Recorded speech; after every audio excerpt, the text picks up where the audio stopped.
Welcome back to REMBE Pro Cycling on Pro Cycling Manager 2024. As always, brought to you by REMBE Pro Cycling. Last time we started La Vuelta a España and we're 3 stages in. And we didn't perform too badly, but in GC we're actually pretty far behind. 56 seconds with Brenner, but our main GC leader, Pablo Torres, is on 143 of Martinez, roughly a minute behind Ayuso. So yeah, not exactly the start I was hoping for. But hey, stage 4 is a sprint stage, but oddly Maxim van Gils is the favorite ahead of Milan. I don't understand. But myself, I'm hoping for a podium. Oh snap, plus 3 on Teutenberg, so 80 sprint on the day, 72 hill stat. Why was Van Gils favorite? Oh, it's a bit of an uphill sprint, but I think Teutenberg should be able to do that. By the way, time for a bit of a rant. For the people that don't know, I'm originally from Belgium, but I live in the UK, and I gotta say the worst part about the UK, outside of the food, is the fact that due to the time zone, in the winter, the sun goes down at like 4 PM, and that's way too early, man. But hey, at least it's Clementine season. Ooh, 9 kilometers to go. My train not exactly at the front of the peloton. DSM is doing pretty great though, but I'm trying to move up with my 5 guys. Come on, Teutenberg, move up, move up, move up. Come on, try to get to Stammler's wheel.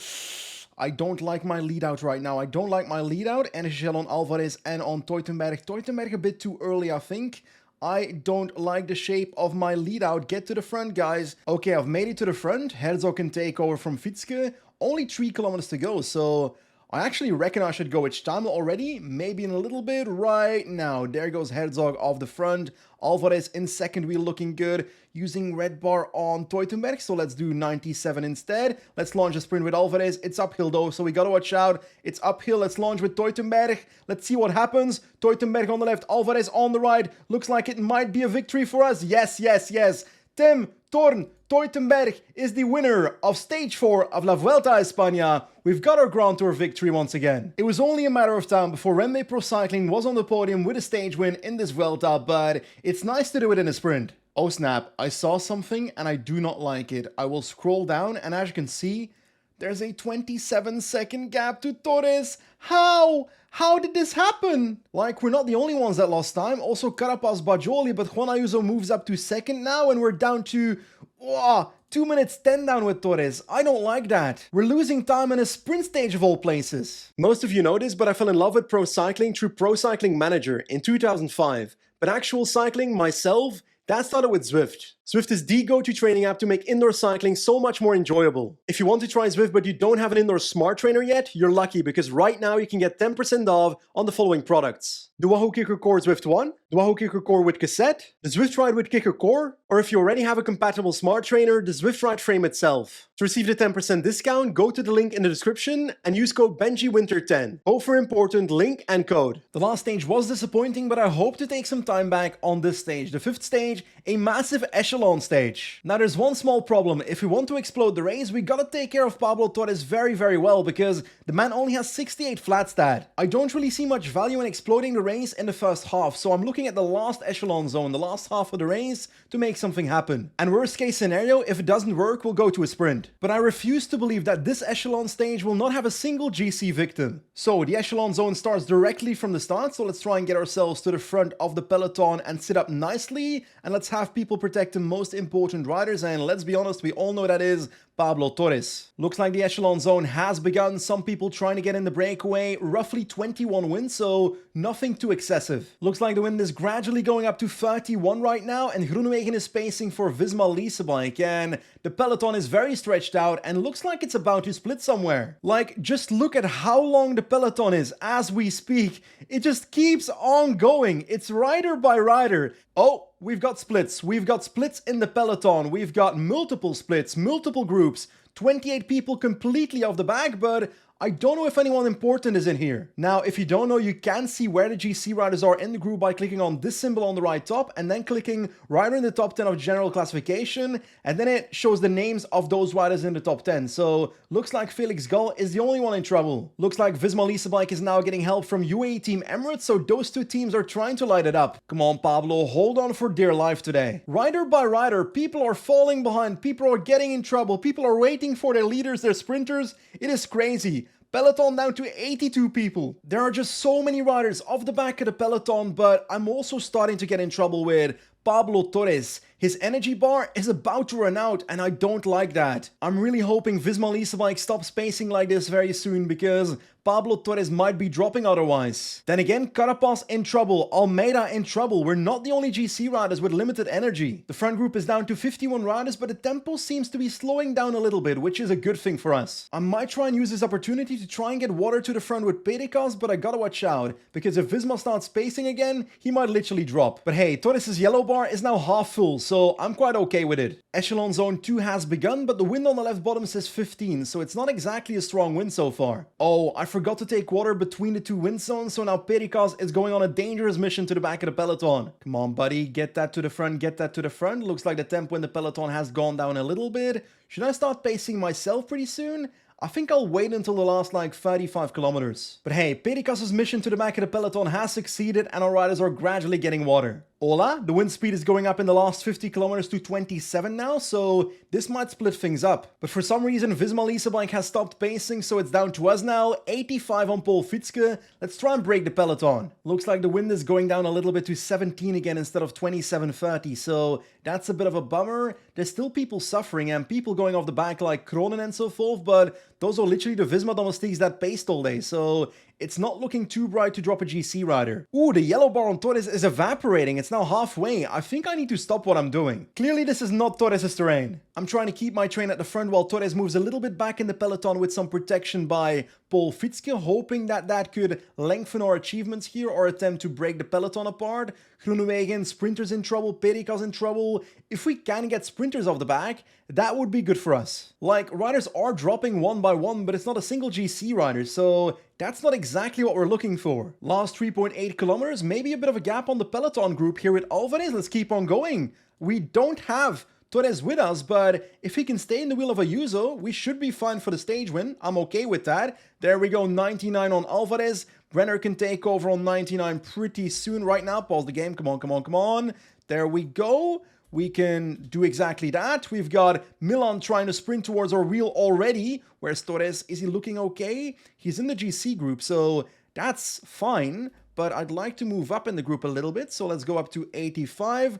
Brenner can keep going 90 right now. Teutenberg in the wheel can launch as we speak. Why not? It's going to be early, but I'm going to try it anyway. Teutenberg goes and he wins. He wins with utter ease on the others. There he goes. Teutenberg, number 2 in a row, ahead of Casper van Uren and Jonathan Milan. Looks like Brenner will take a little bit of time on the other GC riders, but Torres will be with them. Which, to be honest, the fact that Torres doesn't lose time on a stage like this is probably a good thing. Honestly, I wish that the riders that have national championships jerseys would show them on the podium after a stage. That's something I would love. Anyway, in GC, Martin is still in the red jersey, Brenner is on 6th on 56 seconds, and I don't actually see too many changes. But we are taking the green jersey away, the ugly green jersey, from Jonathan Milan, so I'll take that as a W. Let's take a look at GC. Torres moving up 2 positions, still on 2 minutes 10 though. Like, I know Torres didn't really fit with that stage, but I still was hoping that we'd be able to drop one GC rider, you know, but I'm okay with getting the stage win. By the way, quick break from the Vuelta. This is the first year in our playthrough that we're doing the World Championships and the European Championships. And our first step is making a shortlist for riders that we want to select for the German national team. So let's take a look. Looks like we're doing the Bergen World Championship, so basically a slightly versatile sprint. Now, there's 2 ways I could go about this. I could go the very normal way and select the best riders, or I could go the slightly corrupt way and select the riders that are, by coincidence, part of the REMBE Pro Cycling team. Tim Thorn Teutenberg, Niklas Behrens, Rotman, Ballerstedt, Yannick Stamle, Emil Herzog, Jörg Steinhauser, Louis Joe Lures, Sebastian Nihus, Louis Leidert, and maybe some more flat riders, so Niels Pollitt, Max Walscheid, Leonard Kemna. Ooh, that's one too much. Like, no one's gonna notice that I selected mostly REMBE riders, right?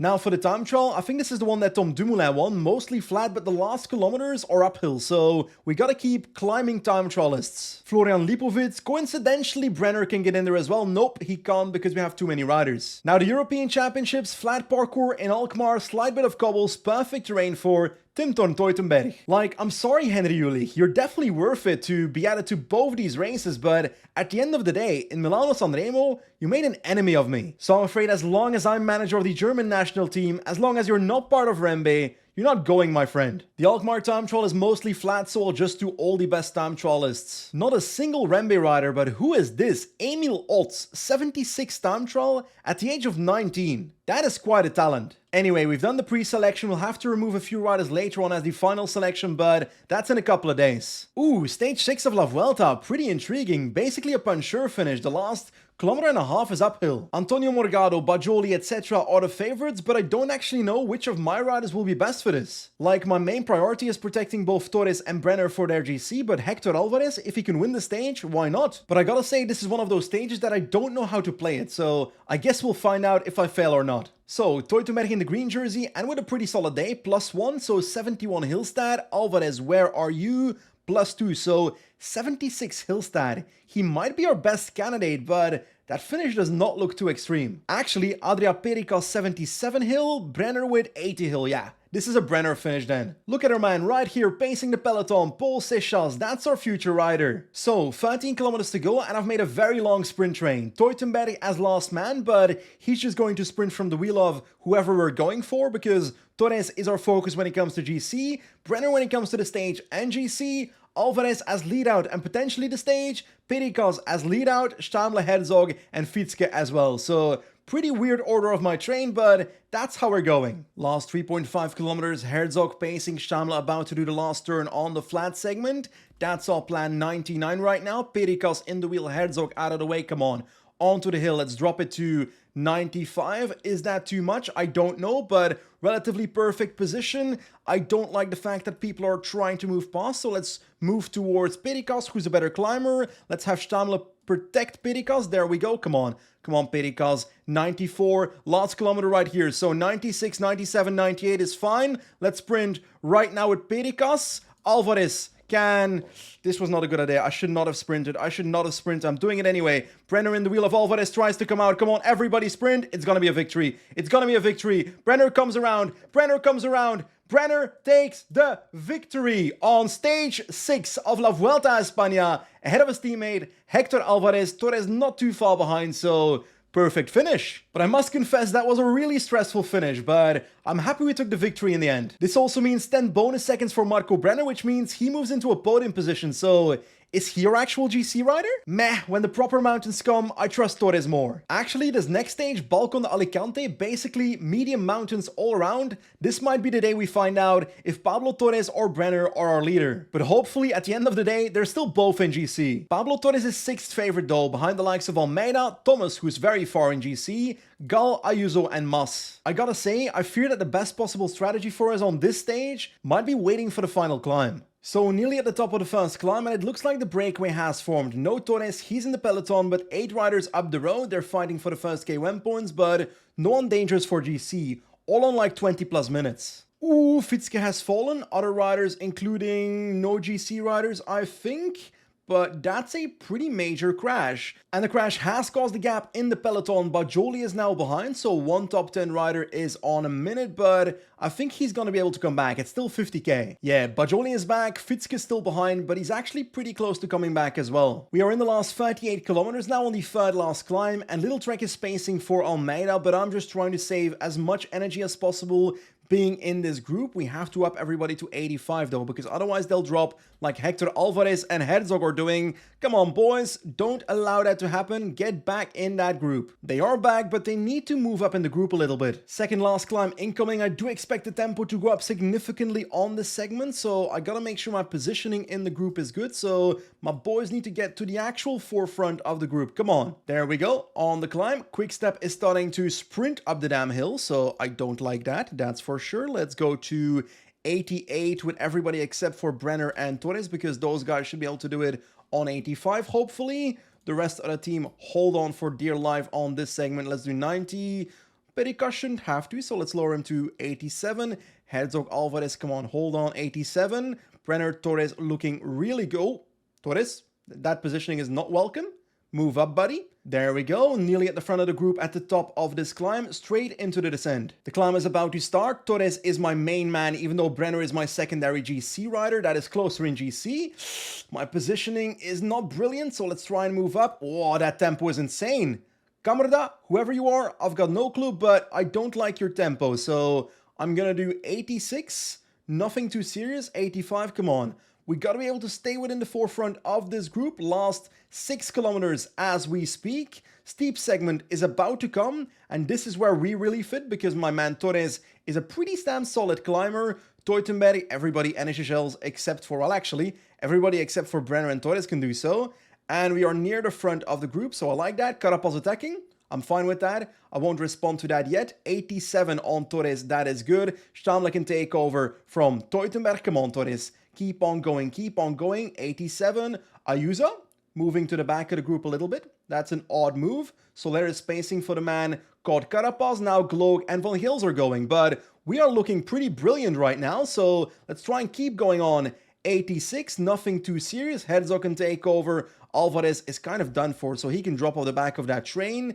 Pericas, Brenner, or the leftover. Oh my god, why did it switch to... Why did my man switch to 69? That's a bummer. Last 2 kilometers, let's do 90, 88, let's do 88. Pericas can take over because it's the last 1.8 kilometers, but...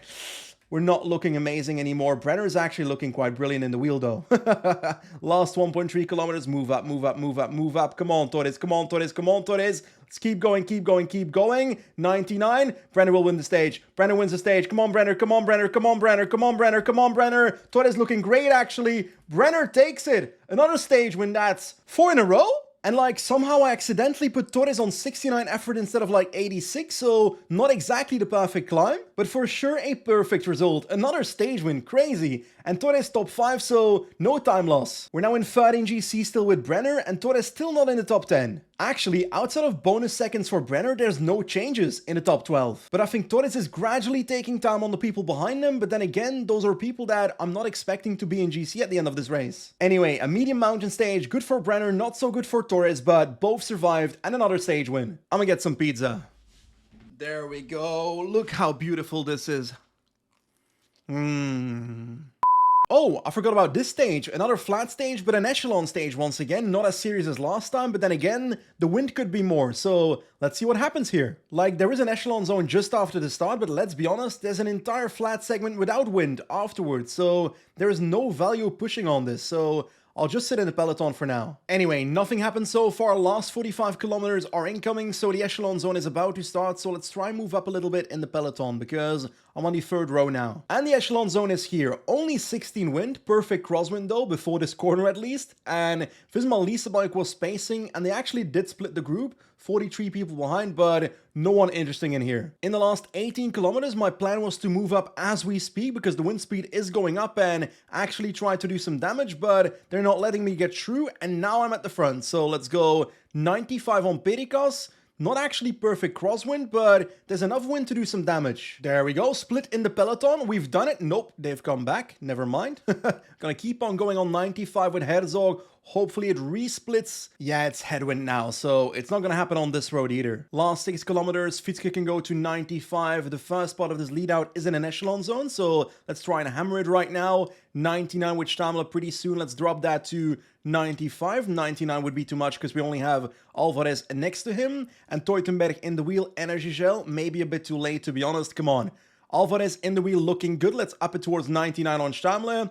Alvarez about to take over out of the echelon zone, so it's all down to the sprint now. Alvarez takes over, starts sprinting. Teutenberg in the wheel looking okay, looking pretty good. Launches right now. Torres in the wheel, Brenner in the wheel. Teutenberg, where are you? Ah, I misclicked. Teutenberg, Milan wins. We lose a sprint for once. We lose a stage for once. We're washed. Oh, there might be a gap here, but then again, there's a few riders in between, and Ayuso's trying to bridge over with Martinez in that group, so hopefully that gap counts. Come on, second on the stage, and the gap does not count. We've been robbed. Absolutely scammed by Pro Cycling Manager. There was a gap, and they're not giving it to me. Anyway, one stage to go in today's episode, 36 seconds down with Brenner, and more importantly, Pablo Torres still on 2 minutes and 10 seconds. But now it's time for his terrain. Finally, a proper mountain stage. Alto de Villific as the final climb, 15 kilometers. I'll try and play from the peloton because Pablo Torres with 79 mountain is fairly similar to the competition. And let's be honest, he's beaten Pogacar in Tour de Suisse, so he better beat Almeida, Mas and Ayuso. Anyway, it's finally time to cook these frauds and move up in GC. +2 RDC on Pablo Torres, that means 82 mountain on the day. We are here for the victory.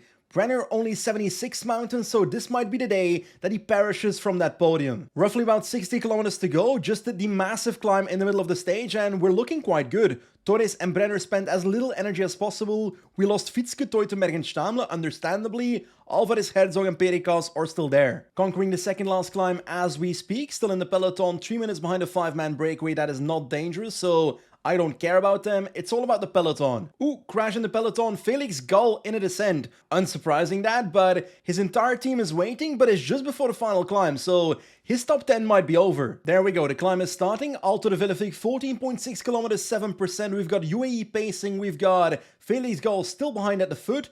We have Brenner in the wheel of Torres. I could protect both Brenner and Torres, but I have a hard time focusing on two things, so this is how I'll do it. I'm trying to save as much energy as possible in the first 5 kilometers of this climb because, well, I don't want to be going 85 yet. Last 9.5 kilometers, still in an okay position. Come on, Torres, keep going, keep going, keep going.